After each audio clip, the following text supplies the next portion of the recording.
Good evening ulit mga kaibigan.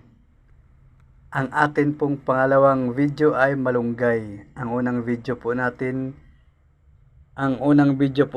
ay alugbati at ang pangalawa ay malunggay. Okay po. Update lang po tungkol sa malunggay. Okay po, ang malunggay po ay sagana sa calcium, potassium at vitamins and minerals.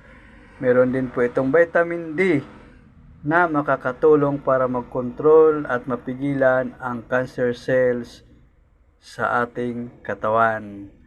Okay po, kaya kung wala po ang mga pagkain ito sa inyong hapagkainan, malamang sa malamang ay magkakaroon kayo ng masamang karamdaman. Para maiwasan ang mga yan, araw-arawin at pasarapin ang hapagkainan kasama ang malunggay at alugbati na nakakatulong sa ating kalusugan. Okay po?